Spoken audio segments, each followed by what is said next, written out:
Oi pessoal, tudo bem? Meu nome é Cássia Regina, eu sou professora de Física aqui pelo Pré-Vestibular Social do CEDERJ e a gente vai falar finalmente do módulo 2 da nossa apostila, ou é o vídeo 20, como vocês podem observar aí, tá? Vamos falar sobre o campo e o potencial elétrico. Dando uma relembrada aqui, esse desenho da nossa apostila do lado esquerdo, a gente lembra da lei de Coulomb, quando a gente tem duas cargas ali próximas, existe uma interação elétrica entre elas, ok? E aqui ele mostra alguns exemplos, levando em consideração a distância em que essas cargas estão, tá bem? Aqui a gente vai pensar na mesma coisa, mas eu quero observar o seguinte: como é o funcionamento de um campo elétrico perto de uma carga, seja ela positiva ou negativa. E a gente vai começar, claro, pela positiva. Então, a carga cor-de-rosa vai ser a nossa carga para estudar, para estudo. E a laranja, ela vai ser a carga teste. Então, primeiro ela está na posição A e depois ela está na posição B. Exatamente como esse desenho, a gente observa que esses vetores são os vetores de força elétrica, ok? A gente não coloca eles, não representou eles aqui nessa carga geradora, mas eles existem aqui para vocês observarem que em qualquer posição que eu coloque ele, vai ser muito igualzinhos. A única coisa, todos os vetores de força elétrica vão sempre apontar para fora, vão ser maiores ou menores, dependendo da proximidade da carga geradora, que no nosso caso é a cor de rosa, e aí quanto mais perto, maior a influência dessa carga geradora, e quanto mais distante, menor a influência. Tudo bem? Aqui a gente tem um exemplo mais palpável, talvez. Olha esse cara ele está muito distante do centro da carga geradora e ele tem uma influência muito pequena. Esse cara A, ele é o que está mais próximo da carga geradora e ele tem uma influência muito grande. Como você pode observar aqui, ele tem um vetor campo elétrico muito grande.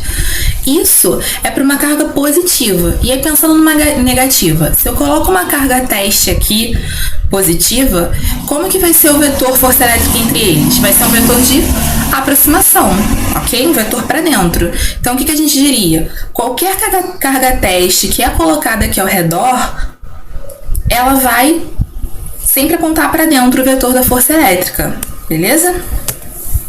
A nossa formuleta, que é muito parecida com a de Coulomb, só perde aqui, ó, um quezinho, porque de Coulomb, a força de Coulomb, ele basicamente mostra para você o valor da força de interação entre duas cargas, e o campo elétrico quer somente saber qual é a influência de uma única carga geradora, então a gente só tem uma única carga.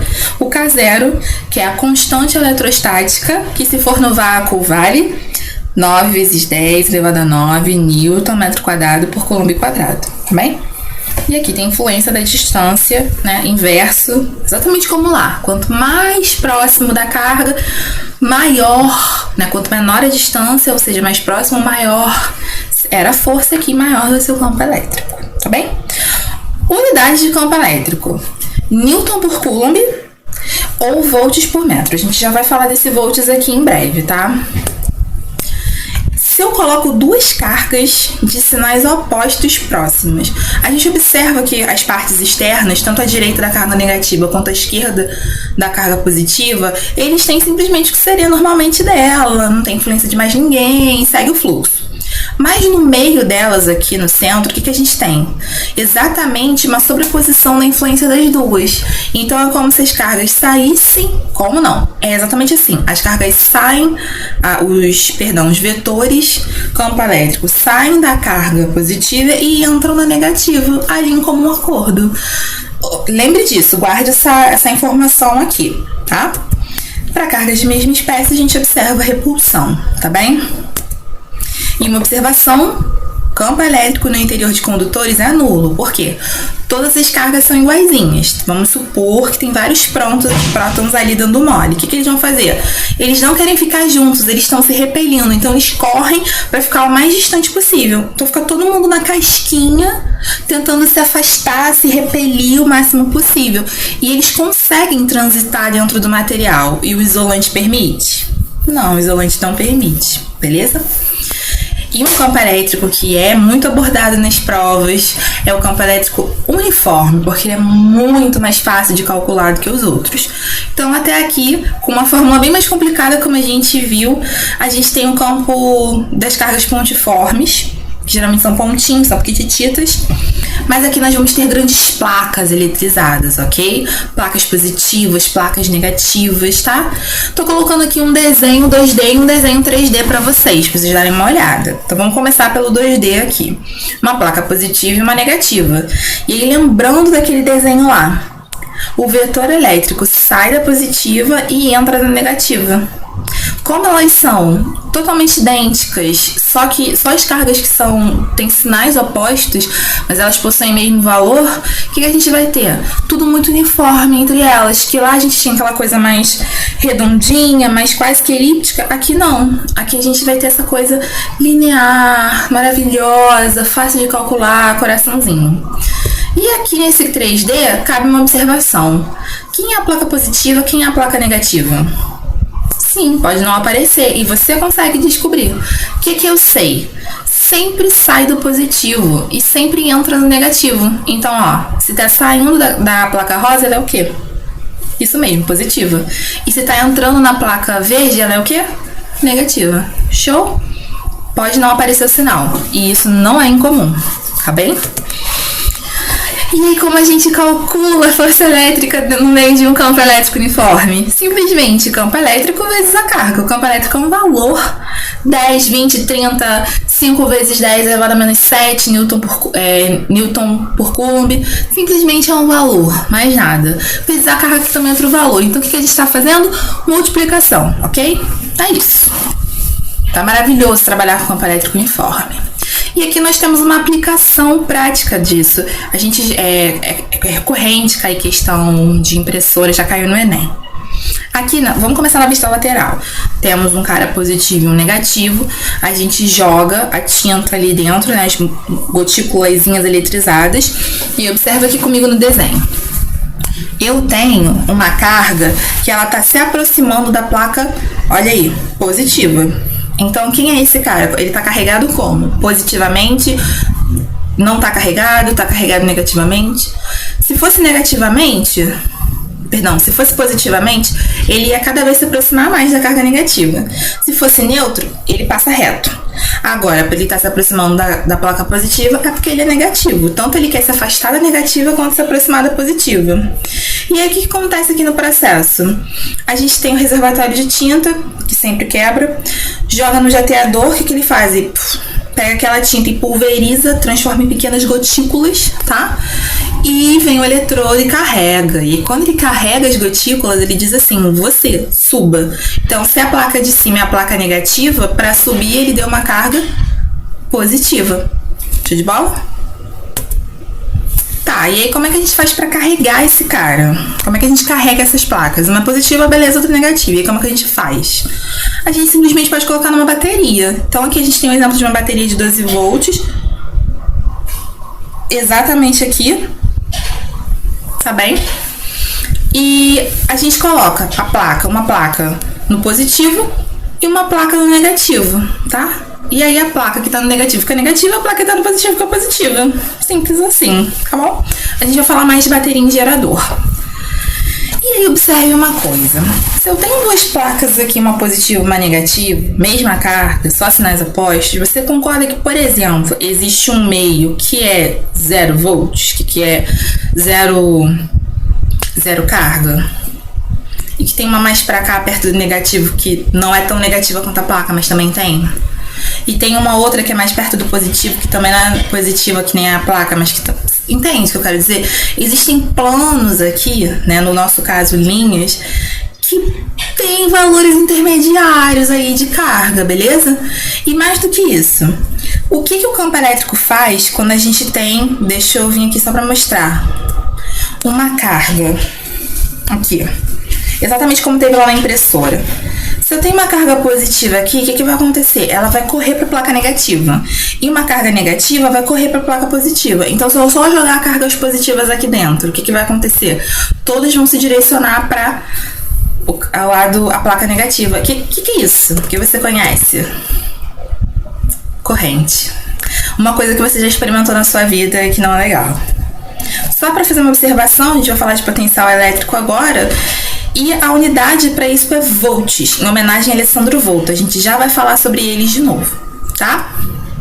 Então vamos observar aqui, a gente tem essas duas placas carregadas, tá? Que tem um potencial de gerar corrente elétrica, ok? Então essa placa positiva e negativa fazem, por exemplo, elétrons que estejam aqui dentro se direcionarem para a carga positiva, gerando corrente. Então eles têm esse potencial de gerar corrente elétrica, ok? Tanto no 2D quanto no 3D. E a gente vai atribuir valores potenciais para cada um deles. Por exemplo, do meio, ó, 0, mais 10 volts, mais 20 volts. A gente conhece monofásico, bifásico, o maravilhoso trifásico, que faz a nossa energia, ó, gastar menos e lá para baixo o valor na nossa conta, né? O nosso 220 volts, a gente conhece essa unidade de algum modo. Das lâmpadas, a lâmpada de 60 velas, ai meu Deus, é volts, tá bem? Aqui cabe uma observação também, tá? Assim como a carga, eu preciso falar de uma coisa com vocês.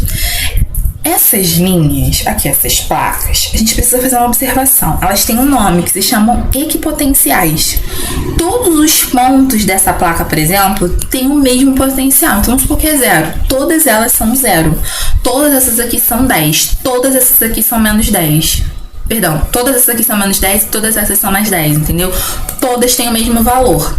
Então, quando a gente faz, por exemplo, a diferença de potencial da placa aqui, do momento que ele está nessa placa aqui A para B, simplesmente não interessa em qual altura da linha ele tá. O que interessa é, ele está em qual lugar? Menos 20?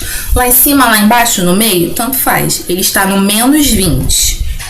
Então, a diferença de potencial entre o A e o B vai ser esta linha, que é menos 20, menos esta linha, que é 20. Se o B estivesse aqui embaixo, junto com o A, ia mudar alguma coisa? Não. Se o A estivesse na altura do B? Não. Se tivesse mais aqui em cima? Não, não ia mudar. A diferença de potencial entre A e B simplesmente é tirada pelos valores aqui, ó, das linhas. E por que isso é importante? Porque tem como fazer umas continhas aí com eles mais pra frente, tá? E aí a gente já estudou que, né, a diferença de potencial, essa diferença de carga, ele pode gerar corrente elétrica. E você conhece uma muito bem, raios. Existe uma diferença de potencial entre as nuvens e todas as coisinhas que estão aqui na Terra. Então a Terra, o barquinho, o carrinho, a sua cabeça, uma árvore, olha... Pode existir diferença de potencial e geralmente ela é muito grande. A gente vai falar melhor dela de corrente elétrica porque não precisa só ter um grande potencial, tem que ter outras coisas ali, senão a gente tá andando na rua e bum, raio vem na nossa cabeça. Geralmente é o quê? Num dia de tempestade. E aqui um para-raio. Então como é que ele funciona? Ele, por outras coisas específicas, mas ele tá num ponto bem alto. E aí... tem o poder das agulhas e tal, de outras coisas, do formato dele. Mas ele tá aqui, o captador, exatamente para ele atrair o raio, para-raio. Então, geralmente, a gente tem torres muito altas, precisa ter para-raio. E aí, ele puxa o raio, recebe a carga, e o que ele faz? Leva por um cabo condutor. E no caminho todo dele, você tem vários isolantes abraçando ali ele, para não deixar em nenhum momento que a carga elétrica que está no fio passe para a estrutura do prédio. É lindo. Já vi colocando. Os cabos são muito grossos mesmo. E resistem bem. Aí passa por isoladores, se apoia no mastro, e aí vai descendo por um tubo PVC que é isolante, e chega aqui nesse aterramento onde ele simplesmente se espalha pelo solo, tá? E a gente pensa, por que os pombos não morrem no fio de alta tensão? Porque os bebezinhos estão num único fio de alta tensão. Eles não estão em dois. Quando a gente tem diferença de potencial, a gente tem uma corrente. Quando a gente não tem diferença de potencial, a gente precisa arrumar um outro jeito aí. E como os passarinhos estão, aqueles pombos maravilhosos estão num único fio, a gente não tem diferença de potencial, eles não morrem. Sentiu minha raiva? Existe ainda uma forma de calcular, de relacionar, né? Tanto a diferença de potencial, por exemplo, entre duas placas, né? Equipotenciais, não tô repetindo muito esse nome porque ele não é muito agradável. A distância entre essas placas e o campo elétrico se chama EDU. E, que é o campo elétrico, vezes a distância entre placas, é igual à diferença de potencial entre elas. Tudo bem? Placas mais afastadas, ó, você aumenta a distância, o que você vai ter? Quanto mais afastada a placa, maior vai ser a diferença de potencial, concorda? Para o mesmo campo elétrico. Show? Faz sentido essa fórmula, bebê? Agora vamos falar sobre uma coisa que eu achei muito interessante. Alessandro Volta e Luiz Galvani, eles foram tão importantes para a eletricidade que existiam homenagens a eles. Tanto a unidade de voltagem, que é em homenagem a Alessandro Volta, e a gente tem instrumentos que é o voltímetro, que ele mede voltagem, então se a gente quiser, ele faz parte também do multímetro. O multímetro tem várias coisas ali juntas, voltímetro, amperímetro, tudo junto, mas pensando só no voltímetro aqui, um analógico de ponteiro, ó, e um digital, e no galvanômetro. O voltímetro mede voltagem, o galvanômetro mede correntes muito pequenininhas, ele é um aparelho muito sensível.